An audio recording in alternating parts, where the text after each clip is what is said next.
Students, हम लोग पढ़ रहे थे इकोलॉजी एंड एनवायरमेंट बायोलॉजी, जिसकी लास्ट क्लास में हम लोगों ने पढ़ लिया था व्हाट इज बायोटिक कंपोनेंट्स। हम लोगों ने बता दिया था जो बायोटिक कंपोनेंट्स हैं उसको 3 पार्ट्स में डिवाइड किया गया था, या जो बायोटिक कंपोनेंट्स हैं उसमें ऑल लिविंग ऑर्गेनिज्म को रखा गया था, जिसमें रेस्पिरेशन और मेटाबॉलिक एक्टिविटीज पाई जाती हैं। जो बायोटिक थे वो सनलाइट से स्टार्ट हो रही थी और जो खत्म हो रहा था लास्ट डिकम्पोजर्स पे। ये सब हम लोगों ने पढ़ लिया था। अब मैं बात करती हूँ फूड चेन के बारे में या खाद्य श्रृंखला के बारे में।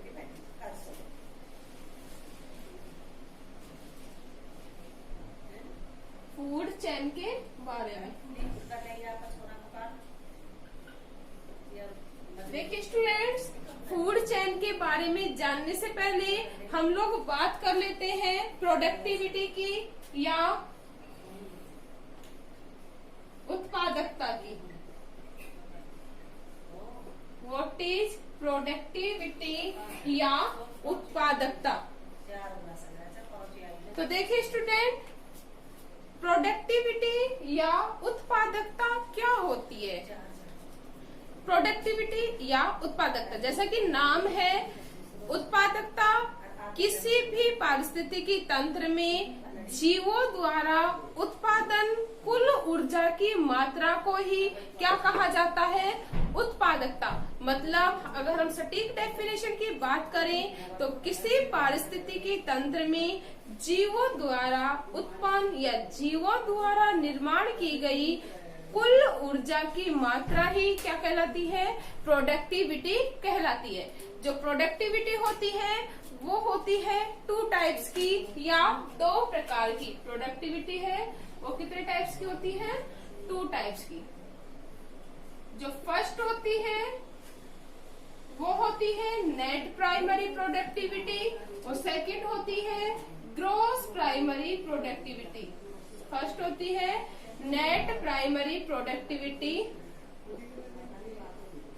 और सेकंड होती है gross primary productivity. Gross primary productivity, जिसको शॉर्ट में कहा जाता है जीपीपी, और नेट प्राइमरी प्रोडक्टिविटी को हम बोल सकते हैं एनपीपी। मैं फर्स्ट बात करती हूँ व्हाट इज एनपीपी या net primary productivity. Net primary productivity. तो देखिए स्टूडेंट्स, क्या होता है नेट प्राइमरी प्रोडक्टिविटी। तो नेट प्राइमरी प्रोडक्टिविटी क्या होता है, उत्पादकों के श्वसन में काम आने के बाद बची हुई जो प्रोडक्टिविटी होती है वो क्या कहलाती है, नेट प्राइमरी प्रोडक्टिविटी। उत्पादकों के श्वसन के बाद जो बची हुई एनर्जी है या बची हुई जो प्रोडक्टिविटी है उसे ही क्या कहा जा रहा है, net primary productivity. Students, we all know that कि जो सभी उपापचयी क्रियाएं होती हैं उसमें एनर्जी यूज होती है। तो जो रेस्पिरेशन होता है उसमें भी एनर्जी की क्या होती है, नीड, क्योंकि we all know that respiration के throughout ATP break down होती है और एनर्जी का क्या होता है, फॉर्मेशन। तो नेट प्राइमरी प्रोडक्टिविटी क्या होगी, उत्पादकों में श्वसन के बाद जो बची हुई प्रोडक्टिविटी है वो क्या कहलाएगी, नेट प्राइमरी प्रोडक्टिविटी। अगर मैं फॉर्मूले की बात करूं तो क्या कहलाएगी net primary productivity, NPP equal to GPP minus R. ठीक है स्टूडेंट्स, अब हम सेकंड बात कर रहे हैं ग्रॉस प्राइमरी प्रोडक्टिविटी। इतना क्लियर है आप सभी के, ठीक है। अब बात करते हैं हम ग्रॉस प्राइमरी प्रोडक्टिविटी। तो देखिए जीपीपी कुल जीव भार के उत्पादन की दर को क्या कहा जाता है, ग्रॉस प्राइमरी प्रोडक्टिविटी। कुल जीव भार के उत्पादन की दर को क्या कह रहे हैं, ग्रॉस प्राइमरी प्रोडक्टिविटी। तो एक बार हम जान लेते हैं व्हाट इज बायोमास या जीव भार क्या होता है। ग्रॉस प्राइमरी जीपीपी क्या है, कुल जीव भार का उत्पादन, कुल जीव भार का उत्पादन। तो हम बात करते हैं व्हाट इज बायोमास। तो देखिए स्टूडेंट्स, जो बायोमास होता है वो होता है किसी एक पारिस्थितिकी तंत्र का कुल कार्बनिक पदार्थ, किसी एक पारिस्थितिकी तंत्र के कुल कार्बनिक पदार्थ को ही क्या कहा जाता है, बायोमास। इतना क्लियर है आप सभी के। अब मैं बात करती हूँ अपने मेन टॉपिक की, वो क्या है, फूड चेन या खाद्य श्रृंखला। तो देखिए स्टूडेंट्स, क्या होती है फूड चेन, नाम क्या है, फूड चेन, खाद्य श्रृंखला।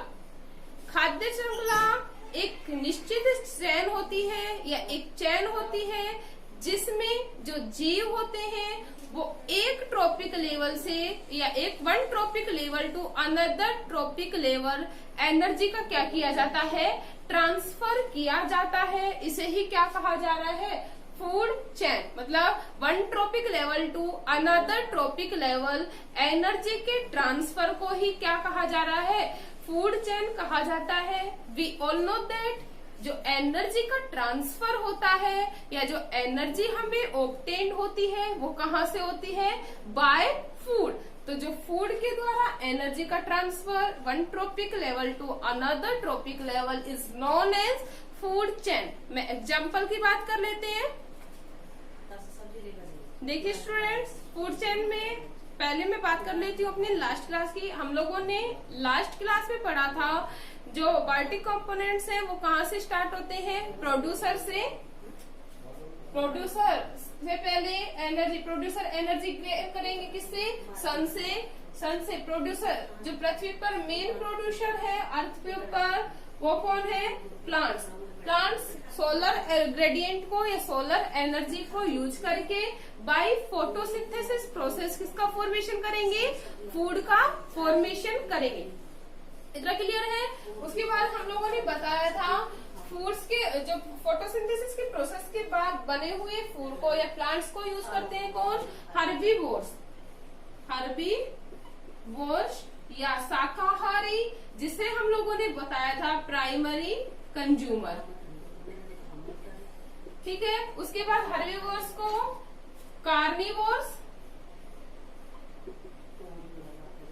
जिसे बोल सकते हैं हम सर्वाहारी। ठीक है। या इसे हम कह सकते हैं सेकेंडरी कंज्यूमर। और इसके बाद जाती है जो एनर्जी का जो ट्रांसफर होता है वो कौन लेते हैं, फूड, तो कार्निवोर्स या सर्वोच्च मांसाहारी, जिसे हम बोलते हैं टर्सरी कंज्यूमर या माइक्रो कंज्यूमर। और इन सब को या इन सभी जीवों की मृत्यु के बाद इनको जो अपघटित करने का जो कार्य किया जाता है वो लास्ट कौन थे, डिकम्पोजर्स। कौन थे भाई, डिकम्पोजर्स, जिसे हम बोलते हैं अपघटक। इतना क्लियर है। ठीक है। तो इन सबको, तो ये जो एनर्जी का ट्रांसफर हो रहा है एक निश्चित सीक्वेंस में हो रहा है। एनर्जी का फॉर्मेशन के लिए मेन जो सोर्स है वो कौन है, सन। सन के द्वारा एनर्जी ट्रांसफर हुई या सन की एनर्जी का यूज कर रहे हैं plants by photosynthesis process, food का फॉर्मेशन कर रहे हैं और ऑटोट्रोपिक कहला रहे हैं। इसके बाद प्लांट्स को यूज कर रहे हैं कौन, प्रथम श्रेणी के उपभोक्ता या कंज्यूमर, जिसे क्या बोल रहे हैं, हर्बीवोर्स। और हर्बीवोर्स के बाद सेकेंडरी कंज्यूमर, जिसे हम बोल रहे हैं कार्निवोर्स। और उसके बाद कौन यूज करते हैं, टॉप कार्निवोर्स। तो ये जो ट्रॉपिक लेवल है इसे हम बोल सकते हैं T1, इसे बोल रहे हैं T2 और इसे क्या कहते हैं, T3।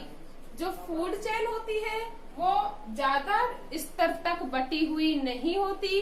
हाईएस्ट T5 तक ट्रॉपिक लेवल हो सकता है या T6 तक ट्रॉपिक लेवल हो सकता है। और इसके बाद हम लोगों ने बताया था, वी ऑल नो दैट इन सभी को, प्रकृति को संतुलित करने के लिए क्या किसकी जरूरत होती है, डिकम्पोजर्स की। इसीलिए डिकम्पोजर्स को क्या कहा जाता है भाई, प्रकृति के अपमार्जक या प्रकृति के सफाई करता। ठीक है, डिकम्पोजर्स नहीं होंगे तो भी प्रकृति में असंतुलन बना रहेगा। तो देखिए यही है, एक ट्रॉपिक लेवल से दूसरे ट्रॉपिक लेवल में एक निश्चित सीक्वेंस में एनर्जी का क्या हो रहा है, ट्रांसफर हो रहा है। इसे ही क्या कह रहे हैं, फूड चेन। इतना क्लियर है। अब देखिए सबसे पहली बात, जो एक ट्रॉपिक लेवल से दूसरे ट्रॉपिक लेवल में एनर्जी का जो ट्रांसफर होता है वो होता है 10% according to law of Lindeman. Lindeman ने बताया था कि एक ट्रॉपिक लेवल से दूसरे ट्रॉपिक लेवल में एनर्जी का जो ट्रांसफर होता है वो ओनली कितना होता है, 10% होने के कारण जो फूड चेन्स होती हैं वो प्रकृति में ज्यादा लंबी नहीं चलती हैं। इतना क्लियर है स्टूडेंट। ये थी अपनी फूड चेन। एग्जाम्पल हम देख सकते हैं, जैसे कोई ग्रासलैंड है, इसमें क्या पाई जा रही है, ग्रास। ग्रास को हर्बीवोर्स किसने यूज किया, गोट ने यूज किया या बकरी ने यूज किया। गोट को कौन खा गया, फॉक्स खा गई, और फॉक्स को कौन खा गया, लॉयन। तो देखिए ग्रास को किसने खाया, गोट ने खाया, गोट को फॉक्स ने खाया, फॉक्स को किसने खा लिया, लॉयन ने खा लिया। तो जो टॉप कार्निवोर्स होगा वो कौन होगा, लॉयन होगा। ठीक है, इसके साथ ही साथ जो फूड चेन होती है इसका मेन कैरेक्टर होता है कि अगर कोई भी ट्रॉपिक लेवल नष्ट होता है तो इकोसिस्टम होता है उसके ऊपर इफेक्ट पड़ता है। इतना क्लियर आप सभी के, ओके।